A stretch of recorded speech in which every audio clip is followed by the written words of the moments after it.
Hey there, everyone. My name's John.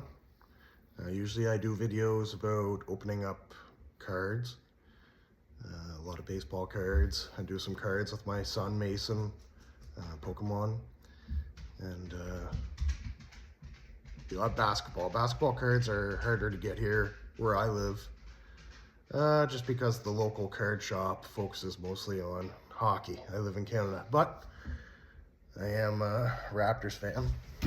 Big Raptors fan. Haven't been watching them enough this season. I think the last few years was kind of disappointing, and then when they decided to do the rebuild and with everything going on at work and university and stuff, I just didn't have time to watch, or I didn't make time to watch. But still hoping the rebuild goes well. I'm doing a little bit of a different video today, talking about a medical issue I've been dealing with, and not so much to, I don't know, get it off my chest or even really as an update, but more or less just to put something out there if anybody else is dealing with a similar issue, and if they're like me, they might be looking up information on it. I'm in my, not quite 45 yet. It's odd on the internet. You don't want to give away too much, right? You don't want to say, well, this is how old I am, this is when I was born, this is where I live. I'm not 45 yet. I live in Canada, in the province of New Brunswick, and we have public health care here, obviously. And I've been dealing with cataracts, which is weird for someone in their, let's say, early 40s. And how it all started was, this is January 21st today, so probably in like October or November of 2023, it almost felt like my right eye, sometimes, you know, when you wake up and you get a little bit of wet sleep or something in your right eye and you feel like you could just rub it out or get a Kleenex or tissue and get it out. That's what it kind of felt like, but I could never get my eye clear. And then I think because my right eye was always my dominant eye, it started to get, it just felt weird. The best way I could describe it as is, as my vision kept getting worse and worse in my right eye, I think my left eye was taking over, you know, the dominant nature of vision. And it almost felt like my right eye was going a bit numb as I was losing my vision. And it progressed very quickly, like in a matter of months. It was irritating. I could still wear my glasses. I have glasses for work. My glasses would help out quite a bit. And then after, I would say by December or January, the glasses weren't cutting the mustard anymore.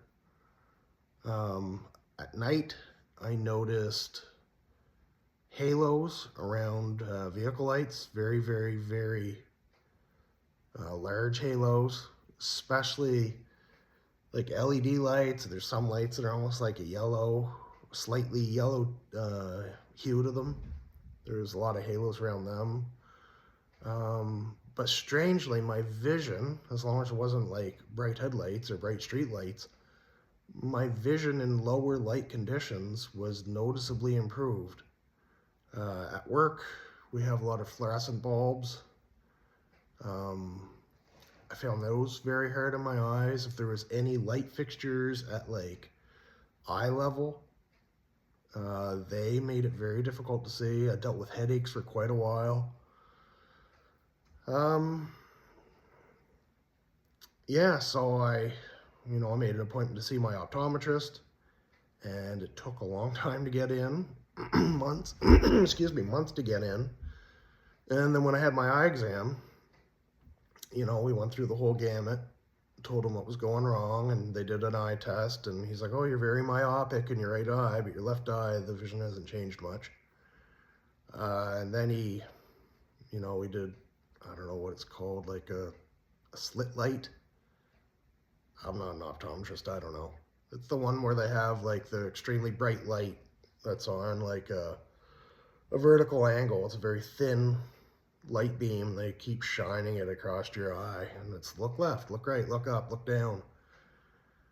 And after that, he gave me drops to, you know, dilate my pupils. He used like an amber colored filter. He held it over my eye while I used the slit lamp.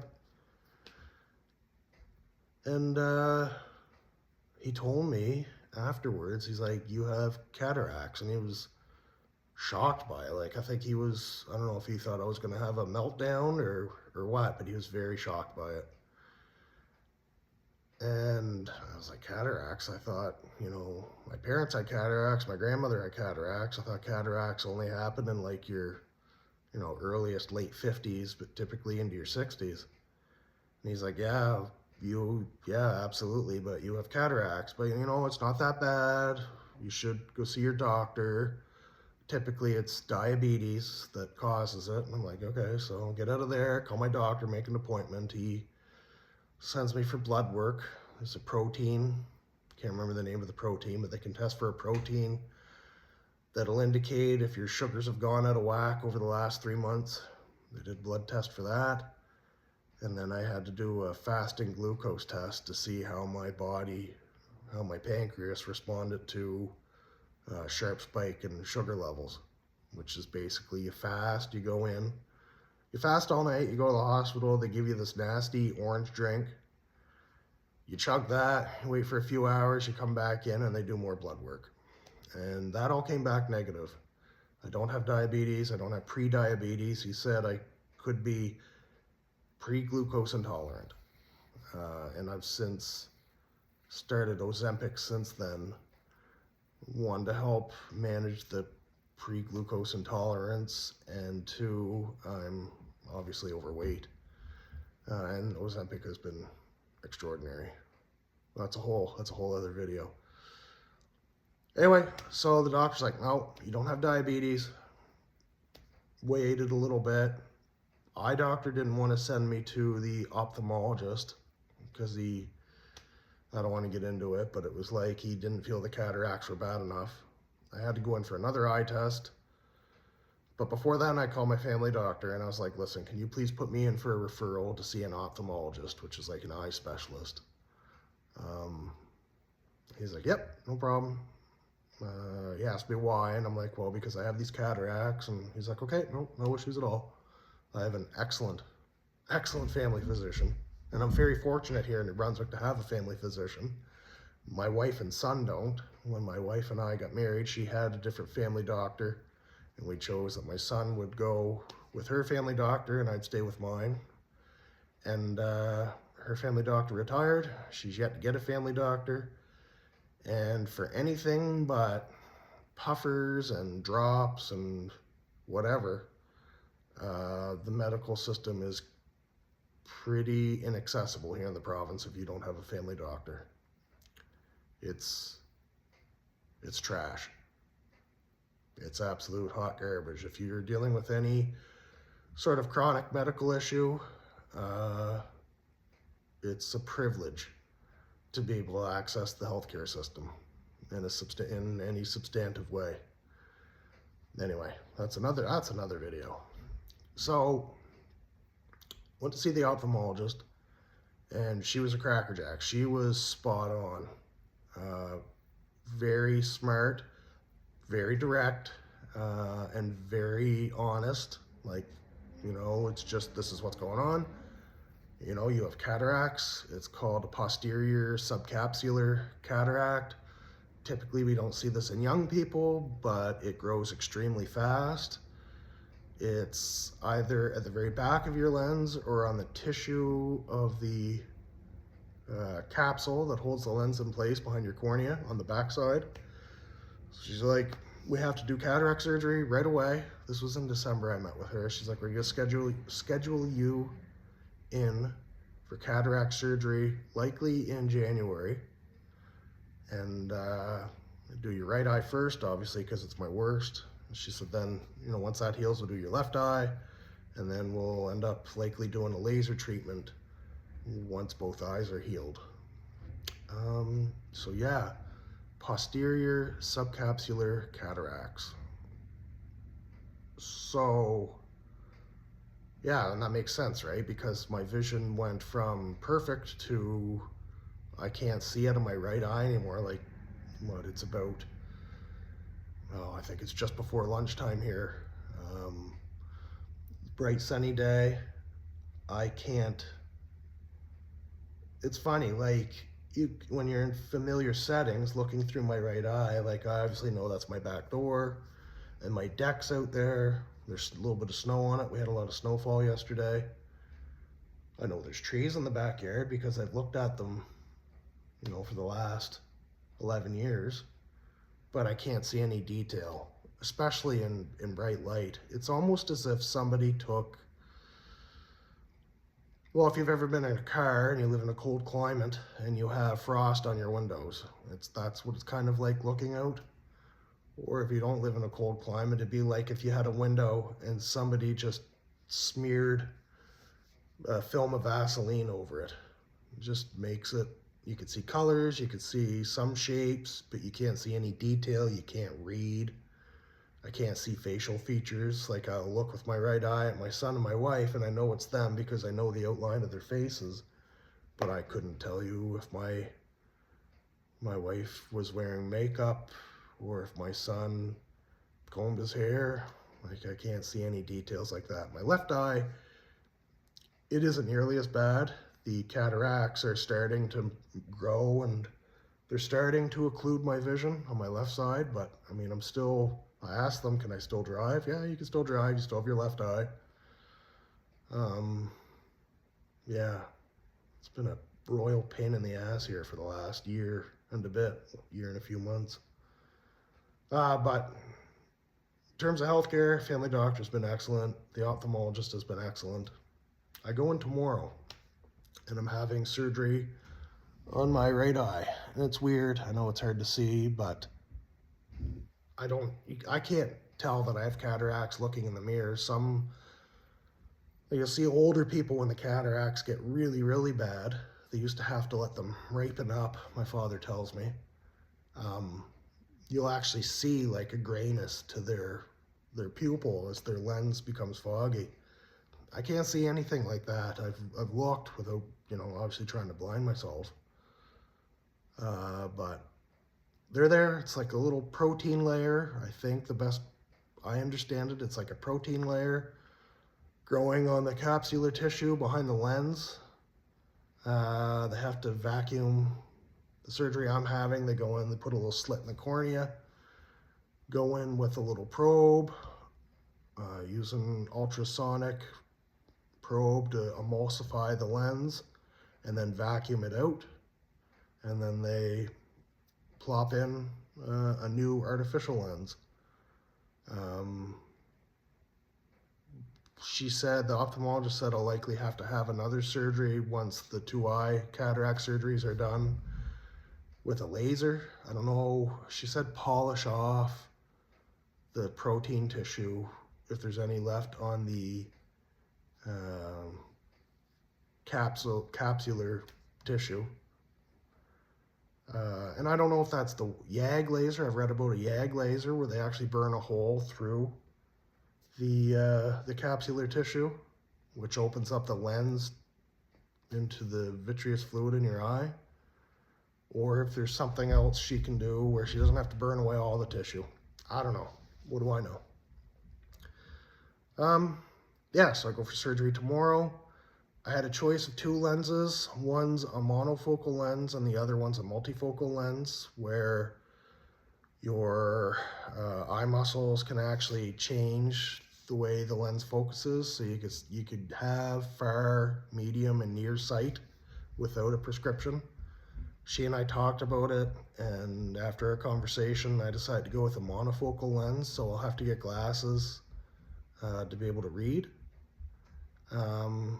And she said the reason I kind of went with it is because I like going outside. I used to like going outside.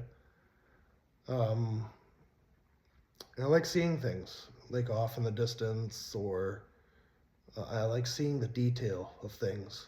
I had glasses for the longest time as a kid, up until I was probably 28. As she said, with the monofocal lens, I'll have excellent vision at distance vision, which is great for driving, things like that. And she said, with the multifocal, you'll have obviously a range of vision, but nothing will be sharp, nothing will be clear. And she said, realistically, as you get older, the muscles will weaken, and I'll need to get glasses no matter what. So I said, rather than paying $3,000 extra for these upgraded lenses, because our healthcare system only covers the basic monofocal lens, I said $3,000 in terms of glasses is a few years of glasses. Why don't I, I'll go with that. Yeah, I go for surgery tomorrow. It's right here in the city I live in. I'll head up the hill. My wife's going to drive me. My son's going to come with me, and then she's going to drop him off at school. And surgery is supposed to be pretty quick. She's going to give me an Ativan. They don't do a nerve block or anything. They use a scapula or whatever to hold open your eyelids. They do the surgery. They numb you, obviously. They give you some numbing drops. And away they go. I'm going to have an Ativan, I guess, before I have the surgery to try and calm my nerves. But in some jurisdictions I've read, they do a nerve block where you can't move your eye. It's just pretty well paralyzed. Not here in New Brunswick. In New Brunswick, you get the drops and they tell you to hold still. So we'll see how that goes. So my plan is, obviously I want to share this video. So if anybody was looking up someone's experience on posterior sub-capsular cataracts, like I was, there's something out there and they could hear about someone else's experience. And then tomorrow or the day after, I'll probably do another video talking about my experience during the cataract surgery and maybe go into the aftercare.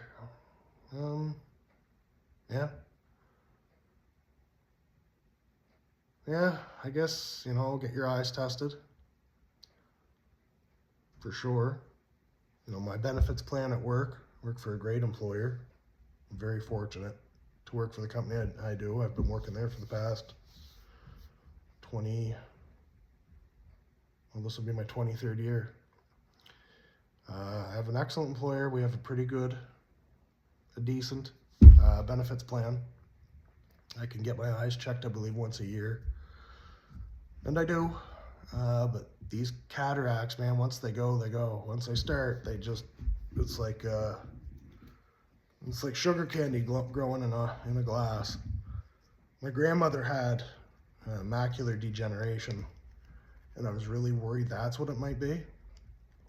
Nope, just cataracts. So I'll have the cataract surgery.